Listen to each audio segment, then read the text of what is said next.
Is everything we're seeing right now biblical? Something extremely strange happened when the blood moon happened, and it hasn't gone back to normal since. Also, I don't know about y'all, but our electronics were glitching like crazy earlier today. And I think I just found out why. According to the Schumann frequency, we are in a complete blackout right now. If you don't know, the Schumann frequency is the resonance of the Earth that's recorded. People have been watching it for years. It peaked really strong shortly after the blood moon, and then it's been offline ever since. Now, this is causing people to think that we just completely switched timelines. Depending on who you are, you might have slept really good and really late, or didn't sleep at all last night. Another thing I've been noticing about these eclipses is like every major storm is following where the April 8th eclipse went and going right to that direct location. And it's weird because also with the blood moon, it was the Jewish holiday of Purim, where they celebrated the defeat of those trying to massacre the Hebrews. And of course, in Syria right now, they're literally going through the same exact thing. A lot of people won't even be able to feel it, but there's something huge going on right now. Both physically and spiritually, because we see massive hail being rained down in Missouri, like in Egypt when massive hail started raining down on them, and spiritual, the Schumann resonance. And of course with Egypt, it was the hail, and then the locust, and then the darkness. I mean, it kind of does feel like we're living in Egypt, right? And by the way, of course, God can use mankind to bring forth His will and whatever that looks like. So I don't know, this has me side-eyed, and what do y'all think?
Welcome back into Weather Command. No, your eyes aren't fooling you. It's a little jarring, right? Lemon on there? You know, it's barely spring, and already it seems like Mother Nature wants to skip ahead of season. Yesterday, the National Hurricane Center issued what you just saw, an outlook for an area of low pressure in the tropical Atlantic. But as soon as it came in, Ari, it was gone. Yeah, it made a very brief appearance. I don't think anybody got too excited about it. Fox Weather Hurricane Specialist Brian Norcross joining us now.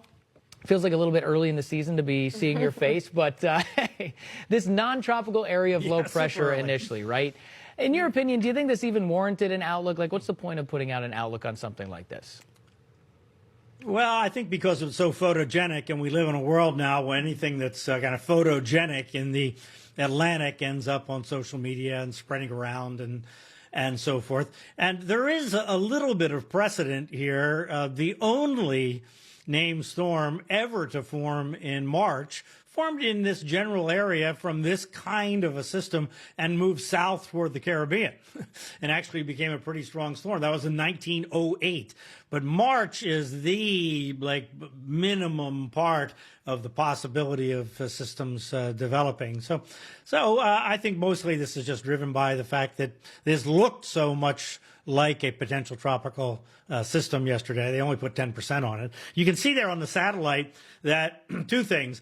Notice that the circulation there's no clouds with it now. All the clouds have moved off to the right side. And look at the front that's approaching from the left side. So that front is going to absorb this area of low pressure, and that's going to be that. Upper level winds are super strong now across that part of the Atlantic. But there was this little gap yesterday where they kind of let up, but you see them just screaming now related to that front coming along. And the temperatures of the water were marginal in the 70s. Just to the south, they slowly increased. So if it would make a 1908 move and move south toward the Caribbean, which was not forecast, but if it did that, it would run into relatively warmer temperatures. But the water is getting colder. The upper level winds are hostile. So that's all we're going to hear about this system, which is what we would expect this time of year. Yeah, it's so odd. I think what was more fun, Brian, out of all of this for me was reading the comments on X, because a lot of people were like, what? No, you're joking. Leprechaun mischief. It was hard to believe. And so I guess the question is, and you brought this up, we're in a satellite era. So really, without satellites, we probably wouldn't have really had this on our radar, quite literally. But here we go looking at it. And it's not typical. The system, for perspective, this did have a 10% chance. Now it's 0. Hurricane season doesn't officially begin till June 1st. So I think it did catch a lot of people off guard. But the rarity of it, I think, is what's pretty much captivating at this point. I mean, because overall conditions aren't great.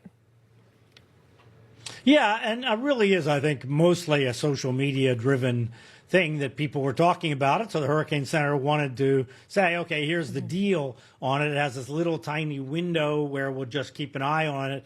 That was yesterday, but then today, as forecast, it became hostile out there. And, these things happen. It happens all the time, actually, that we get early season storms that start out non-tropical. They stall over relatively warm water. They get tropical enough to be called a subtropical system or sometimes even a tropical system early and late in the year. It happens. And in fact, it happens practically every year. Now, it doesn't always happen before June 1st. Sometimes it happens in November or some other time of the year. But this is the mechanism that does cause a system to happen outside of hurricane season. Generally, they start non-tropical and then just get warmed by the tropical waters if they happen to head that way. And this one's not doing that.